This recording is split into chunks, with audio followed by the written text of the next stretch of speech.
Très bien. Je suis le chef de bataillon Samuel Henry, je suis officier stagiaire à l'école de guerre. Les biais cognitifs, ce sont les raccourcis mentaux, involontaires et inconscients que nous empruntons en permanence pour prendre des décisions et simplifier nos raisonnements. Dès lors, nous raisonnons par équivalence, nous raisonnons par approximation. Et 80% du temps, ça marche. Par exemple, si je vous demande de calculer très rapidement de tête 12 fois 13, approximativement, vous me répondrez en moins de 3 secondes que ça fait environ 150.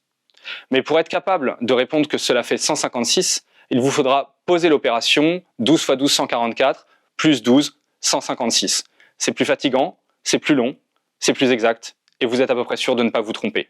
Les principaux mécanismes de désinformation utilisés actuellement appuient d'abord sur les émotions.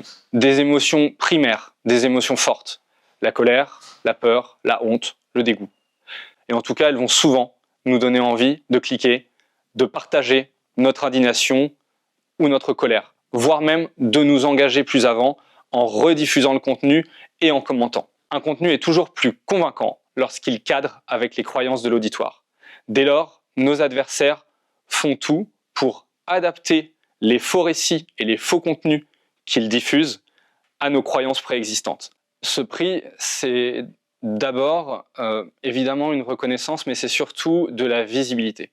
Et cette visibilité me tient à cœur puisque l'objectif même, c'est précisément de fournir du contenu explicatif, vulgarisateur, libre de droit, dont les enseignants, les intervenants, les acteurs du monde de la lutte contre les manipulations de l'information peuvent s'emparer pour mieux sensibiliser. J'ai lancé ce projet de création de contenu sur LinkedIn, de sensibilisation et de vulgarisation à la désinformation, parce que j'ai constaté, comme beaucoup d'entre nous, les effets de la désinformation sur nos sociétés. C'est particulièrement vrai pour moi en tant que militaire. J'ai été aux premières loges pour en constater les effets, et j'ai pensé que les numérique natives, ou la génération numérique, était probablement la plus à même de répondre efficacement et détenait les clés pour ne plus être victime, mais bien devenir acteur, voire combattant. Pour créer le contenu, j'essaye d'abord de réagir à l'actualité, aux questions que je vois passer sur les réseaux sociaux ou au contraire aux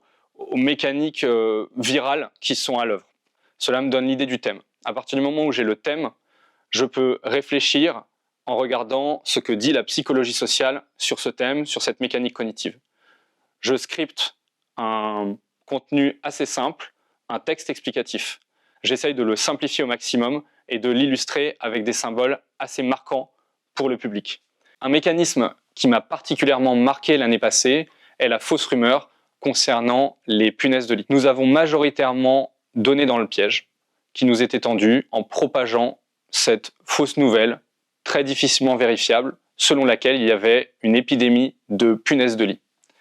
Et on n'imagine pas à première vue qu'il s'agit là d'une fausse rumeur lancée par nos adversaires. Un conseil pour lutter contre la désinformation, attendre 7 secondes avant de cliquer. Ça permet simplement de prendre du recul.